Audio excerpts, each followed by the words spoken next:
Greetings from Farmer Bill. The funds are at Mays Valley Farm Market and Winery, and what I have you focused in right now is an alfalfa blossom.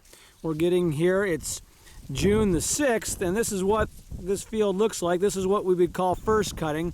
We've been talking a little bit about hay, and I showed you some of the hay that was mowed, and this is a field that we have behind the market before it gets mowed. This is a relatively new seeding. It was put in a year ago, so this seeding is 1 year old. It's up at our market in what used to be our corn maze. This is again one of those mixed fields. What you're looking at, the big tall heads, which you saw before, is Timothy grass. It's kind of got a big tall head on it there, and those are that's like the fruiting body. That's where the seeds would come out of, and the grass seeds and the pollen. It makes people's eyes itch and things like that. And there's some other grasses out in there as well. And then there's the alfalfa. So this is what it looks like growing together side by side. And here are the buds on the alfalfa, just like we talked about with the grapes. You know, everything has a flower and a bud, and it comes out, and that's what those are in there. And then as they mature, they come out, and that's what the purple flower is there. And so if you've ever seen, we'll see some bees out here maybe, because there's also a little bit of clover, and here's the clover plant growing there. So the bees come along and pollinate it. So if you see clover honey, this is where clover honey comes from, because the bee will come along, pollinate the clover flower, and then take it back, and the bees make honey. But this is what the alfalfa Timothy mix looks like standing. This is hay. Going back to the discussion between what is hay and what is straw. This will get made into feed for animals. Round bales, in our case, we make it into square bales. And right now there's a lot of birds out there nesting this time of year too. Let's walk across the path here.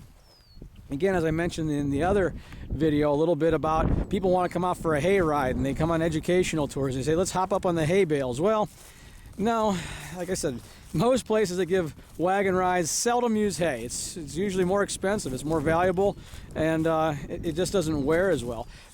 This isn't a real good example, but this is what straw would be. We're actually in a no-till cornfield here that we planted, and this corn will actually be used for corn shocks in the fall. We plant that, and we cut this all by hand and bundle it for decoration. But like a lot of the fields, as I mentioned before, we plant a winter cover crop of rye. And rye, if it were to be combined, is where the straw comes from. It's a small grain like wheat, oats, rye, barley. Those type of things are where you get your straw from. And here's a good example, because this is dead. We didn't combine this. We just went ahead and planted right into it. It was a cover crop. It held the soil in place for the winter and provides a little bit more organic matter. But this is the difference here. Now this is what straw would be. It's the stalk of the plant, like a straw. Like when you go to get a soft drink and they give you a straw, well, there's the straw. Small grains, it has a wheat head, in this case the rye head. This is bearded rye. If you notice, it's got a long points on it there. Not all small grains are like that. Some are small. In this case, it's a bearded variety. There's bearded varieties of wheat. This is rye as well. And the seed is inside here. This one isn't quite mature yet, but if we were to break it open, the rye seed would be in there.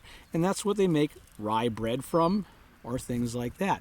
In Ohio, we don't, the wheat would look quite similar to this.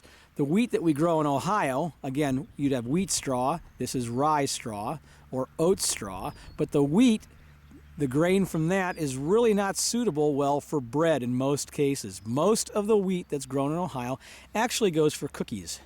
It makes a flour when it's processed that is better for making cookies. The bread flour that we get, we bring in from the Great Plains states. It's a different type of wheat. We grow a soft red winter, and they grow a hard red winter wheat, among other varieties. But as a general case, most of our wheat, when we harvested wheat, went to the flour mill and got made into cookie wheat for cookie dough. So that's a little short explanation. Hay versus straw, and what they look like in the field and where they came from. So once again, this is Farmer Bill. The funds are from Mays Valley Farm Market and Winery, saying thank you for stopping by.